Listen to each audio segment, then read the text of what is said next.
الحمد لله رب العالمين أشهد أن لا إله إلا الله وحده لا شريك له وأشهد أن سيدنا ومولانا محمدا عبده ورسوله أما بعد فأعوذ بالله من الشيطان الرجيم بسم الله الرحمن الرحيم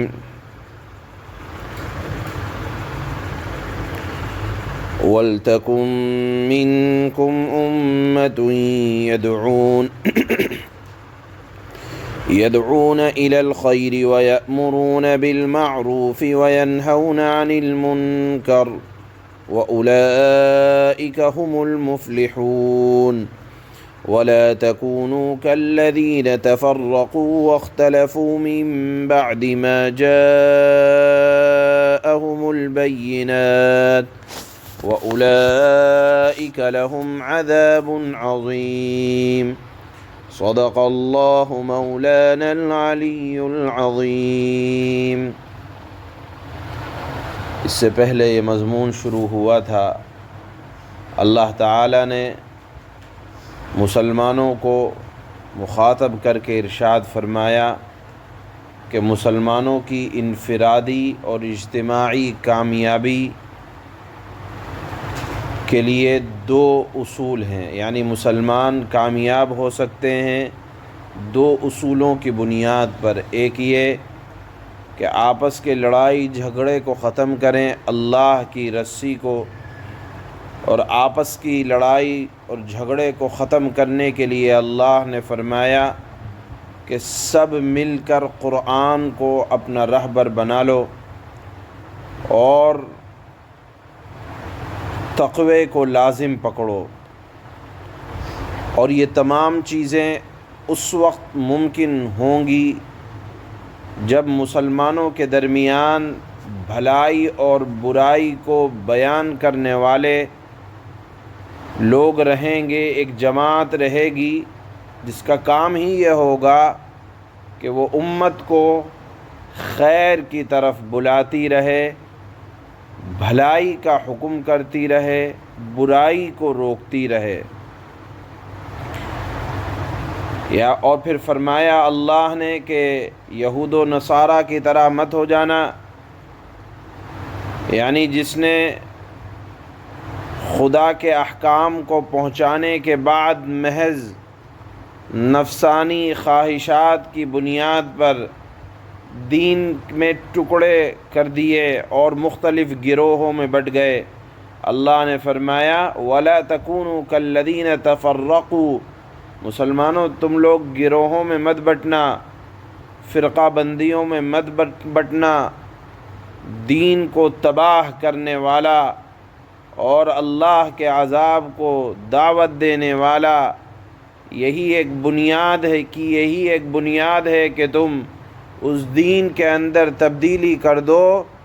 جو دین آقا مکی مدنی جناب رسول اللہ صلی اللہ علیہ وسلم پیش فرما کر گئے ہیں۔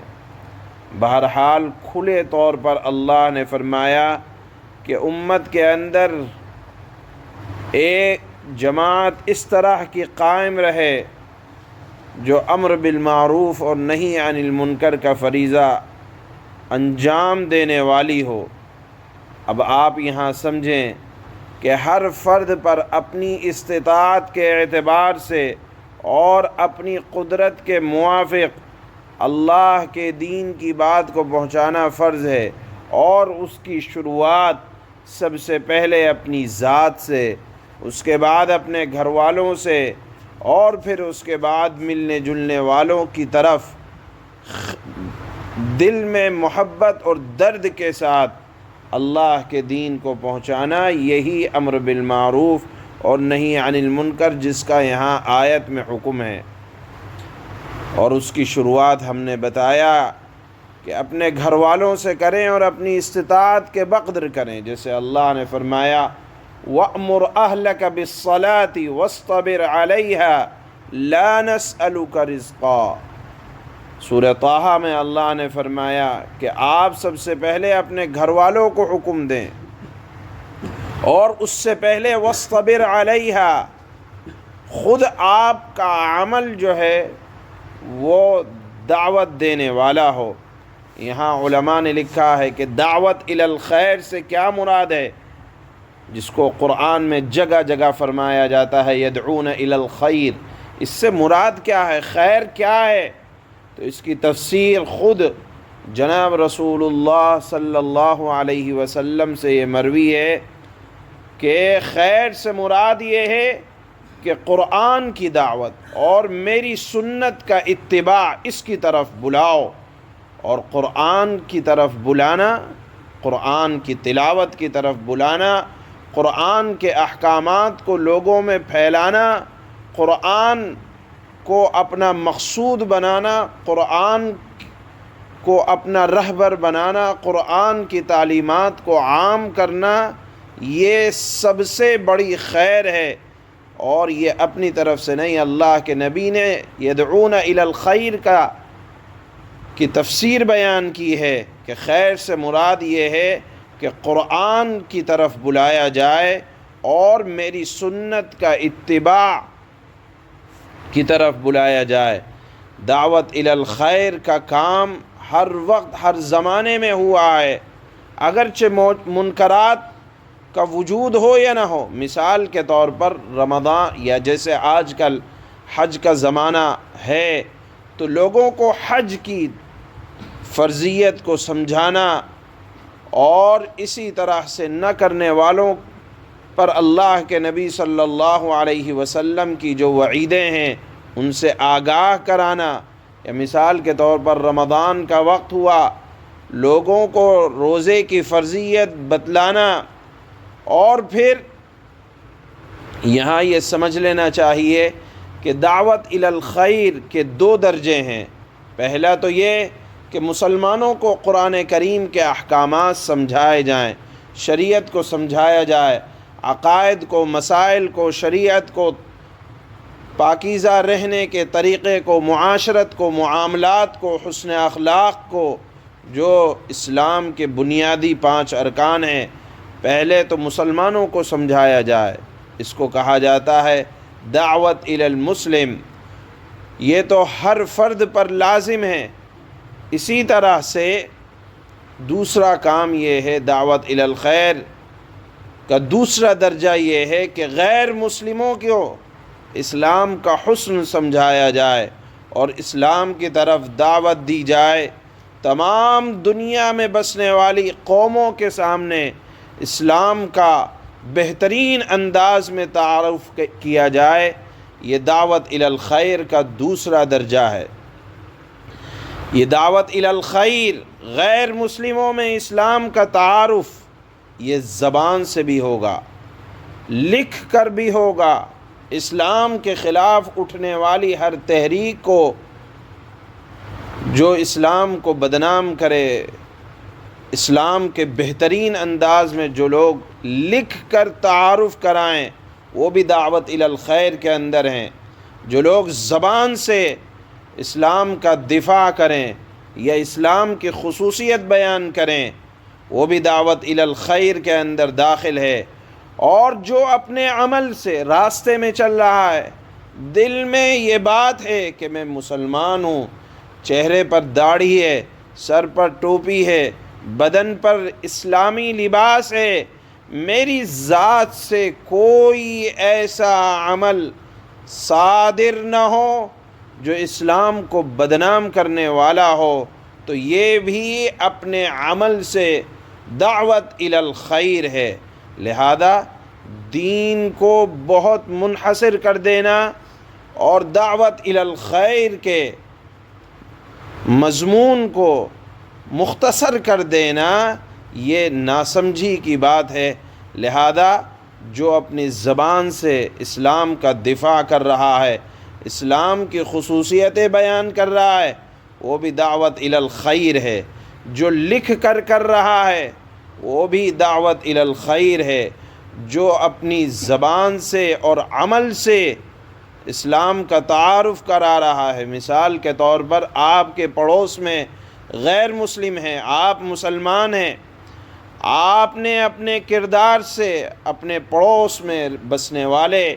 کسی غیر مسلم کا دل جیت لیا، تو آپ نے اپنے عمل سے دعوت الی الخیر کیا، غیر مسلم کو اسلام کا تعارف کرایا اپنے کردار سے، یہ بھی دعوت الی الخیر کے اندر شامل ہے۔ یہ تمام باتیں احادیث سے مروی ہیں۔ اسی طرح سے دوسرا درجہ یہ ہے کہ آپ نیکی کا اپنے آس پاس رہنے والوں کو حکم دیں، بھلائیوں کا حکم دیں، اور بھلائی یہ کہا جائے کہ اسلام کی ایک خصوصیت ہے اور پوری شریعت